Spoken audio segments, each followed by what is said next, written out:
De esta manera procedimos con la agenda y es momento de invitar a la doctora Fabiola Rey Sarmiento, investigadora externa para la Fundación AE Fénix de la Universidad EAN, con maestría en Administración en Salud, quien nos compartirá los avances y resultados del proyecto.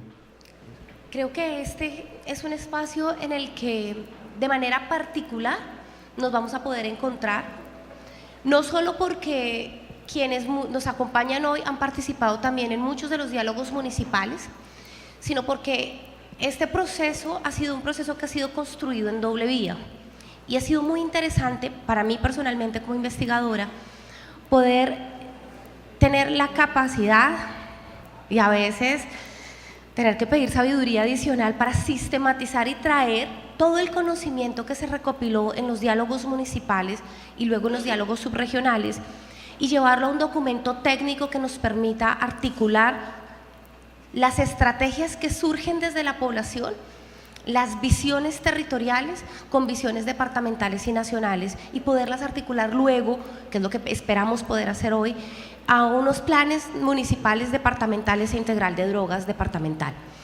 Eso ha tenido unas implicaciones a lo largo de este proceso. La primera de ellas es que ha mezclado un montón de saberes y sabores en este tema y es poder recoger de alguna forma lo que las instituciones saben y reconocen en el tema de drogas, pero también lo que cada uno de los jóvenes, niños, adolescentes, las personas que participaron saben alrededor del tema de prevención y ponerlos en un mismo nivel junto con el conocimiento técnico y de investigación para llevar todo eso a un solo punto en común. Ha implicado que cada uno de nosotros reconozca que sabe de lo que sucede en drogas en su territorio, porque lo vive, porque lo ve, porque cada uno de nosotros ha tenido de alguna manera en su región un contacto específico con el tema del consumo de sustancias psicoactivas. Y eso hace de este tema un tema relevante para nosotros, no solo como grupos significativos y como representantes, sino que lo hace un tema relevante en términos de política pública, porque lo hace público, porque lo hace cada uno de nosotros, y eso es lo que realmente hace que sea socialmente reconocida una política pública. Creo que me voy a tomar unos 15 o 20 minutos para hacer un recorrido muy rápido de qué es lo que hemos hecho hasta ahora, cómo lo hicimos, cómo llegamos hasta donde llegamos acá y hacer unas orientaciones generales sobre cómo va a ser el taller del día de hoy y qué es lo que vamos a tratar de sacar en limpio el día de hoy hasta las 4, 4:30 de la tarde que esperamos estar reunidos con ustedes y poder contar con su presencia. Un agradecimiento particular, hoy está acá, yo sé que no es uno de sus mejores días personales, pero un agradecimiento particular a Flor Naida y a la Secretaría Departamental de Salud que me invitó particularmente a mí como a participar en este proyecto, a la Secretaría de Gobierno y Convivencia, porque este proceso no sería posible si nosotros no tuviéramos el apoyo de la Secretaría de Convivencia y Seguridad Ciudadana, a la Gobernación del Valle del Cauca, porque nos permitió pensar que podíamos hacer un proceso distinto que no fuera solo desde la mesa y desde la idea que tenemos nosotros sentados en nuestro humilde saber y entender del tema, sino que nos permitió hacer un proceso por municipios, uno a uno, recorrido, aún a pesar de la brevedad del tiempo.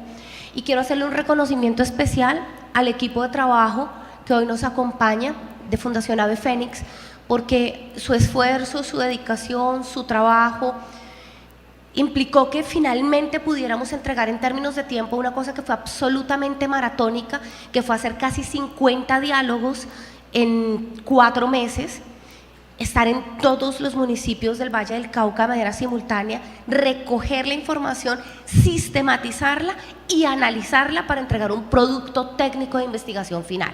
Entonces, al equipo de Fundación Ave Fénix, muchísimas gracias, al equipo logístico que ha logrado que esto sea posible 50 veces en 4 meses, muchas gracias. Esto ha sido realmente el resultado de un trabajo común en el que yo tengo el privilegio de dar la cara, pero realmente son casi 40 personas que han estado respaldando este proceso y este desarrollo técnico. No quiero darle más largas, entonces quiero empezar a contarles que este proceso empezó en noviembre del año pasado, cuando hicimos el primer diálogo departamental. Algunos de los que hoy nos acompañan, incluyendo por ejemplo la Policía Juvenil, nos acompañaron en ese momento y empezamos buscando y explorando y preguntándole a la gente un poco con la inquietud de saber qué es lo que estaba pasando en términos de prevención y de drogas en el Valle del Cauca. Hicimos un diálogo muy parecido a este, en el que buscábamos recoger información desde las personas y desde los grupos significativos para que nos contaran desde su experiencia qué estaba sucediendo en términos de consumo de sustancias psicoactivas en el Valle del Cauca y en particular qué estaban viendo en términos de prevención en el Valle del Cauca. En ese recorrido recogimos un montón de información sobre los saberes de las personas con relación al tema de drogas y sobre los saberes de las instituciones con relación al tema de drogas. Esta información se documentó y se sistematizó en una matriz que nos hablaba de las debilidades, las oportunidades, las fortalezas y las amenazas relacionadas con el tema específico del consumo de sustancias psicoactivas. Y trajimos todo eso a una matriz DOFA y cuando cogimos el DOFA dijimos, bueno, ¿y ahora qué sigue con esto? No nos podemos quedar en un diagnóstico, sino que tenemos que, a partir del diagnóstico, empezar a ver qué es lo que pasa en el contexto con eso. Esta matriz lo que nos sirvió fue como un orientador para ver qué cosas sabemos y no sabemos del tema de drogas, qué cosas hay formales en lo que los investigadores llamamos evidencia dura, es decir, qué cosas hay publicadas en revistas internacionales que han pasado por el arbitramiento de investigadores en distintos lugares en el mundo y que nos permitía de verdad ver, comparar el saber de las personas con el saber internacional alrededor del tema de consumo de sustancias psicoactivas. En ese orden de ideas decidimos hacer un ejercicio comparativo y tomar el DOFA como el primer elemento de un proceso de revisión sistemática rápida. Transformamos todo el DOFA en un estudio de necesidades para ver cuáles eran nuestras necesidades como departamento de conocimiento en el tema de consumo de sustancias psicoactivas. No de qué sabemos de drogas, de cómo funciona, no de qué sabemos en el saber popular, sino de qué existe en el mundo, en el saber del mundo alrededor del tema de consumo de sustancias psicoactivas. Ante esa identificación de necesidades, planteamos una metodología que no nos la inventamos nosotros, una metodología que tiene casi 10 años en el mundo, que es una metodología de búsqueda de literatura sistemática, formal y organizada, que se denomina revisión sistemática. Cuando hicimos el análisis, una revisión sistemática completa, más o menos podía tardar entre 18 y 20 meses, pero la organización Cochrane, que es una organización internacional que trabaja en temas de análisis de muchos lugares, de análisis multifactoriales, de análisis de muchos sitios del mundo, propuso una abreviatura siempre y cuando las preguntas de investigación fueran preguntas muy específicas y cerradas. Surge así el concepto de la revisión sistemática rápida. Y nos apoyamos en la metodología que utilizan Cangura y unos asociados para hablar de revisiones sistemáticas rápidas. Entonces decidimos que nuestra metodología iba a ser revisión sistemática rápida y si bien la revisión sistemática rápida ha sido muy criticada en el mundo, ha sido criticada cuando la revisión sistemática rápida no tiene un marco metodológico específico. Por eso nos anclamos en la metodología de Cangura y asociados que propone 8 pasos. El primero de los pasos lo surtimos con el DOFA, que es la evaluación de las necesidades, y el segundo de los pasos es plantearse las preguntas sobre lo que vamos a buscar en este proceso. ¿Qué nos preguntamos en ese momento y qué nos faltaba saber en ese momento en términos de conocimiento? Nos faltaba saber en términos de conocimiento qué estrategias de prevención en el mundo habían demostrado resultados efectivos. ¿Cuáles eran esos resultados efectivos que se habían demostrado? ¿En qué lugares? ¿Y qué posibilidad teníamos nosotros, Valle del Cauca, de adaptar esas estrategias al contexto local, dadas las diferencias geográficas, culturales, sociales, de sistema de salud, de sistema educativo y demás? En ese orden de ideas, planteamos unas preguntas cerradas específicas. ¿Cuáles elementos demostrativos existían? De esos elementos demostrativos que existían, ¿cuáles de ellos podíamos nosotros intervenir de manera específica? De esos que íbamos a intervenir de manera específica, ¿cuáles podíamos traer? Y casi que hacer una transferencia de conocimiento entre esos y los nuestros. Consultamos las preguntas con la Secretaría de Seguridad y Convivencia, con expertos en el tema de consumo de sustancias psicoactivas, refinamos y ajustamos muy bien las preguntas y con ese refinamiento nos lanzamos al mar de conocimiento. Revisamos 78 bases de datos distintas, con unos buscadores específicos que tenían que ver con prevención de drogas, consumo de sustancias psicoactivas, estrategias de prevención de consumo de sustancias psicoactivas, prevención en adicciones, resultados en prevención en consumo de sustancias psicoactivas. Y empezamos a encontrarnos un montón de cosas que nos llamaron la atención. La primera de las cosas que nos llamó la atención, ahora sí se lo puedo decir públicamente aquí, porque lo dije en el Consejo Seccional de Estupefacientes. Florecita me diría, ahora sí me puede decir, lo puede decir de frente, bizcochita, no se dice muy duro.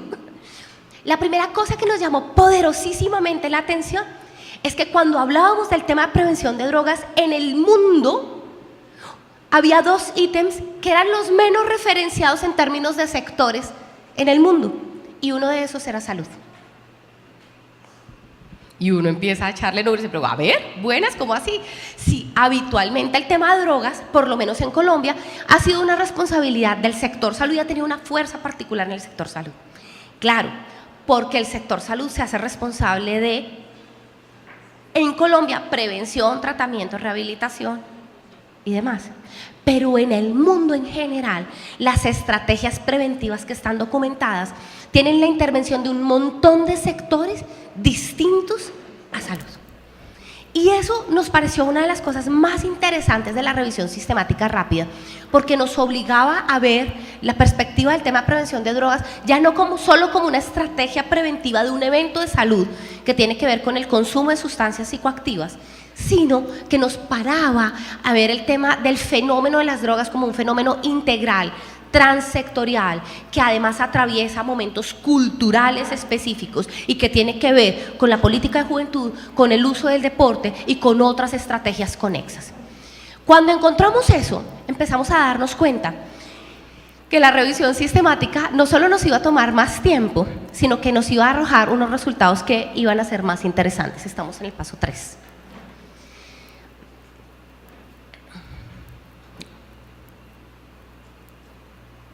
Ahí, acá. Cuando revisamos la literatura, entonces encontramos finalmente en las bases de datos en general, inicialmente 78.500 artículos, luego los 78.500 artículos los refinamos para que tuvieran unas características.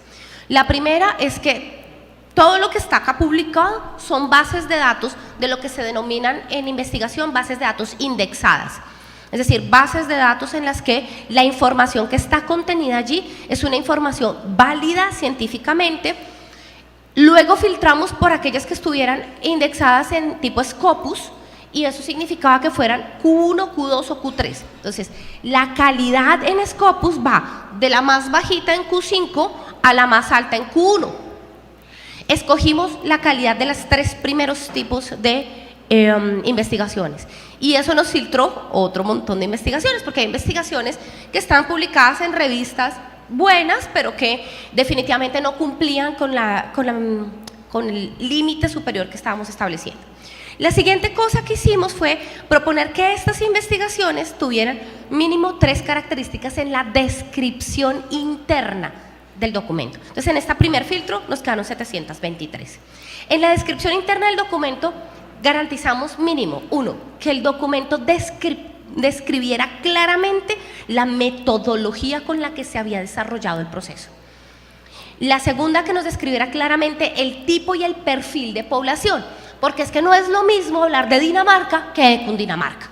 Entonces teníamos que saber cuál era el perfil poblacional del que nos estaba hablando el artículo para saber qué tan adaptable era esa información a nuestro país. La tercera era que tenía que tener o conclusiones claras o recomendaciones claras. Ojalá, idealmente, que las tuviera ambas, pero podía tener una sola de las dos.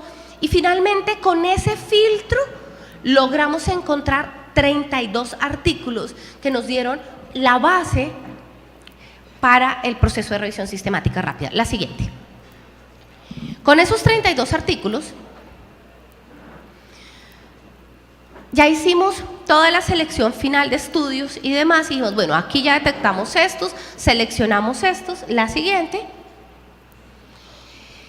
Y nos dedicamos a leer los 32 artículos y a identificar cuáles eran las metodologías, las conclusiones y las recomendaciones que podían ser adaptables a un contexto como el colombiano y en particular al departamento del Valle del Cauca. Con eso hicimos lo que se denomina una síntesis narrativa, que es un documento técnico que en este momento está en circulación con las universidades, con la Oficina de Naciones Unidas contra las Drogas y el Delito, Ministerio de Salud y Ministerio de Justicia, que están revisando para un siguiente paso, la siguiente, el reporte escrito de este proceso para darle lugar a lo que se denomina en la revisión sistemática rápida el seguimiento y diálogo con expertos, que es entregar el documento y que los expertos le den todo el palo que quieran. Estamos en esa última parte. Hasta ahora los comentarios que hemos recibido han sido muy interesantes y algunas de las cosas que nos han comentado tienen que ver con, por ejemplo, por qué no hay ningún artículo del Valle del Cauca si hay muchas publicaciones de Valle del Cauca relacionadas con el tema de drogas.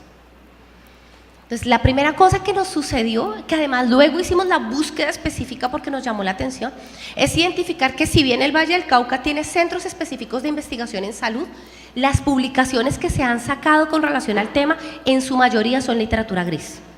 Es decir, son publicaciones locales, son publicaciones que no están indexadas, algunas no tienen ISBN y la mayoría de ellas no han sido arbitradas internacionalmente. Las que encontramos arbitradas internacionalmente tienen que ver con tratamiento, con mitigación de daños, pero no con prevención. Y eso nos puso a nosotros en la posición de empezar a pensar que tenemos que crear y tenemos que proponer como departamento una evidencia nuestra, local, territorial, que muestre las diferencias entre el norte, el sur, el centro, que muestre que la diferencia entre Cali y Buenaventura y que permita hacer una construcción efectiva de evidencia sólida, dura, publicable, que le pertenezca al departamento y que se recoja desde lo local. En ese orden de ideas, la siguiente, se planteó que en esta segunda etapa, la siguiente, íbamos a trabajar, no, la anterior, te saltaste una. Íbamos a trabajar, la siguiente, no pasé una. No, adelante. 2B, 2A, ya. Que íbamos a trabajar en un proceso para hacer recomendaciones basadas en evidencia por los sectores. Cosas bonitas que salieron, se priorizaron de todos los sectores. Bueno, entonces cogimos toda la información y luego dijimos, ¿cómo la clasificamos? Por tipos de artículo, por aquí. Entonces decidimos que como esto es un ejercicio de política pública, la íbamos a clasificar por los sectores que el Departamento Nacional de Planeación propone como sectores económicos. De tal manera que cada una de estas recomendaciones estuviese anclada a una línea económica específica del Departamento Nacional de Planeación y tuviera un mecanismo de anclaje desde lo nacional en lo que se estaba proponiendo. Entonces hicimos un ejercicio de recomendaciones basadas en evidencia para cada sector priorizado y en la etapa siguiente empezamos a ver cuáles eran esos sectores. Una cosa, les dije una que era que salud no había sido muy evidente. La segunda es que siempre que encontramos transporte, lo encontramos vinculado, bueno, siempre que encontramos justicia, que uno tendería a vincular mucho el tema de justicia con el tema de drogas, en prevención, y quiero que tengan otra vez ese marco en la cabeza, el tema de justicia no se vincula en drogas de manera directa, sino que tiene un intermediario que tiene que ver con la prevención de los accidentes relacionados con consumo de sustancias psicoactivas. Claro, no estoy hablando del ejercicio punitivo del consumo del microtráfico y del tráfico. Estamos hablando de cómo justicia entra para prevenir eventos relacionados con el consumo de sustancias psicoactivas, y ahí justicia entra de manera crucial con el tema de cero tolerancia a la conducción bajo efectos de alcohol y otras sustancias psicoactivas, lícitas o ilícitas.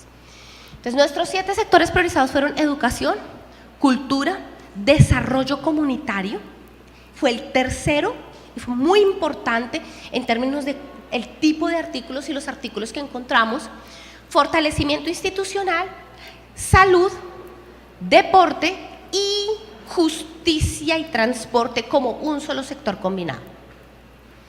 Esos fueron los 7 sectores priorizados. La siguiente, con la que nos fuimos a arrancar la siguiente etapa, que fue decir, bueno, esto que nosotros encontramos, ¿cómo se ve en los municipios? Ah, porque es que eso en Dinamarca es muy bonito, pero no es lo mismo en Dagua, no es lo mismo en Cali-Madarién, no es lo mismo en Buenaventura, no es lo mismo en Obando. O sea, a mí esto barájemelo despacito. Y nos fuimos a hacer 42 talleres municipales, en los cuales hicimos: 1, les contamos qué habíamos encontrado en la revisión sistemática rápida de manera muchísimo más detallada, y empezamos a preguntarle a las personas desde su saber qué tenían en lo local, qué sucedía en lo local con relación al tema de prevención de sustancias psicoactivas. La siguiente, en esos 42 talleres municipales, entonces, buscamos la siguiente: cómo recoger la información desde lo local y después poderla analizar de tal manera que se transformara ya no en información, no solamente en datos y hechos, sino en información efectiva que pudiera facilitar la toma de decisiones. Hicimos 3 procesos en ello.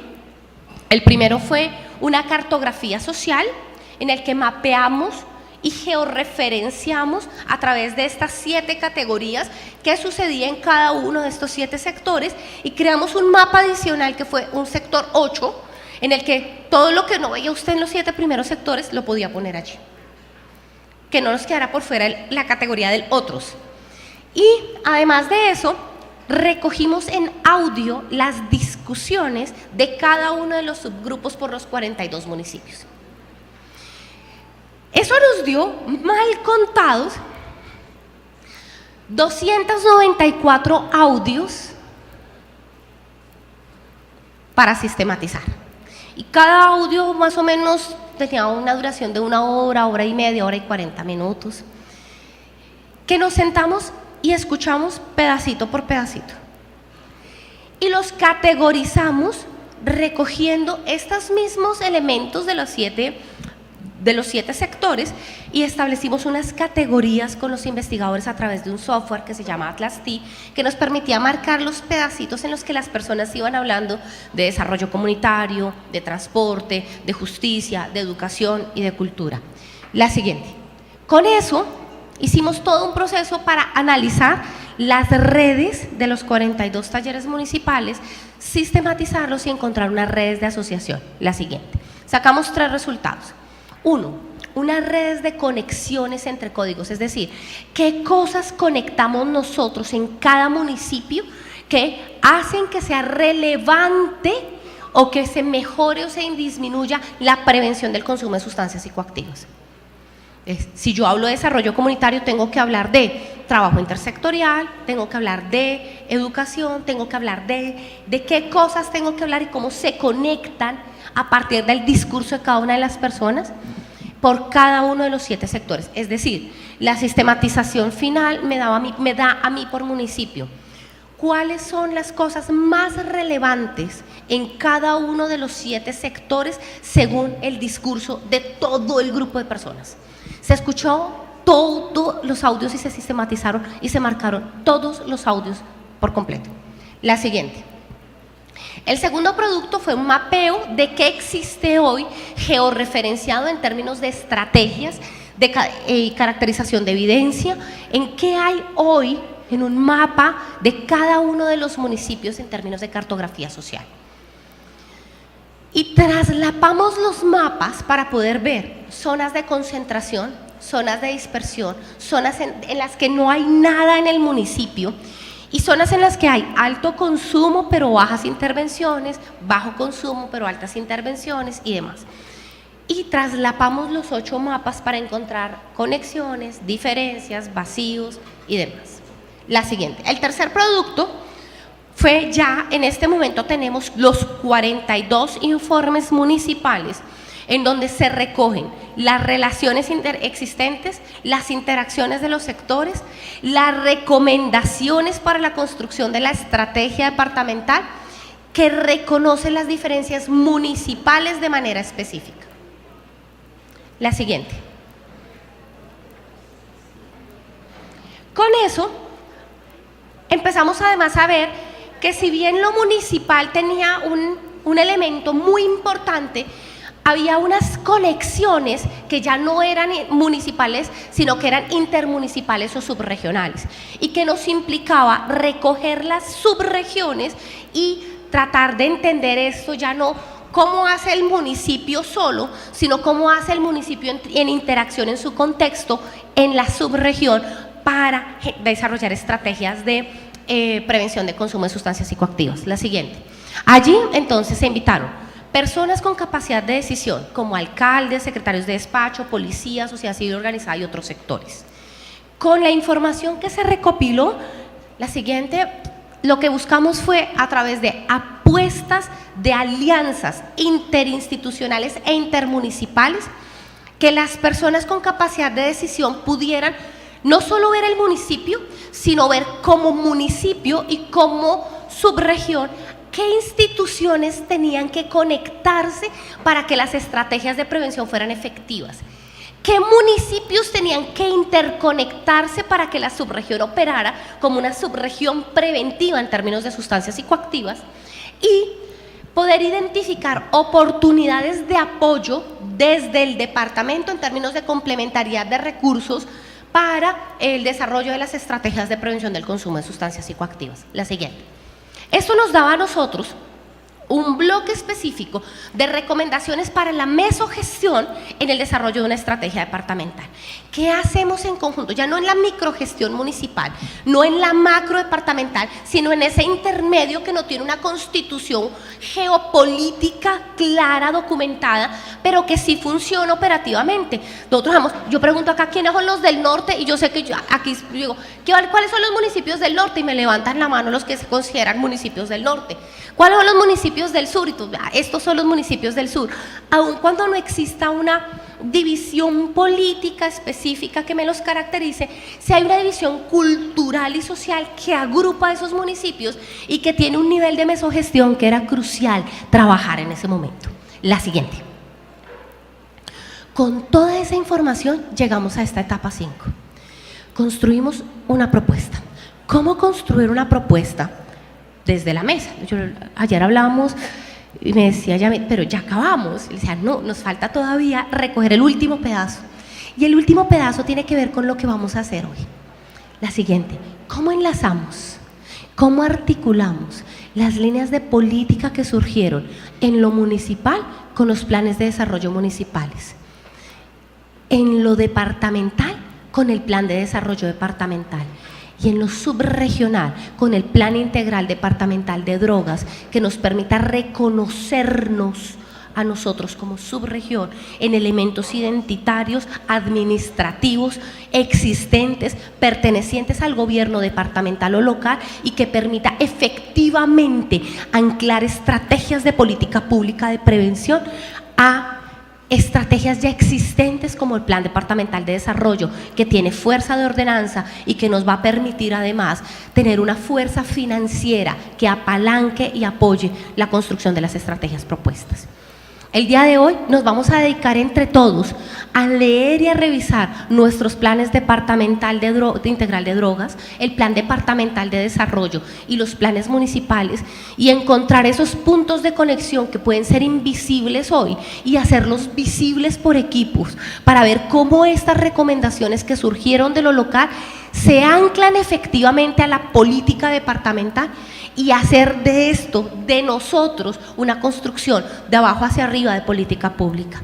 Esa es la invitación. La invitación es que no se pierdan un solo minuto de este proceso, que no se vayan a ir. Cada parte de este proceso, cada análisis, cada nivel, cada uno de los tiempos está definido sobre un plan distinto y cada uno de esos planes está anclado a un lugar de gestión diferente y necesita que cada uno de nosotros participe desde su saber para encontrar esas conexiones. Por eso la invitación es que, si bien la jornada es extensa hasta las 4 de la tarde, no se vayan, nos acompañen y de verdad puedan, desde lo que ustedes saben, poder aportarle a la construcción de esto y poder sacar de acá una propuesta para el Consejo Seccional de Estupefacientes, una propuesta de gobierno para el gobierno departamental y una propuesta de gobierno para cada uno de sus municipios.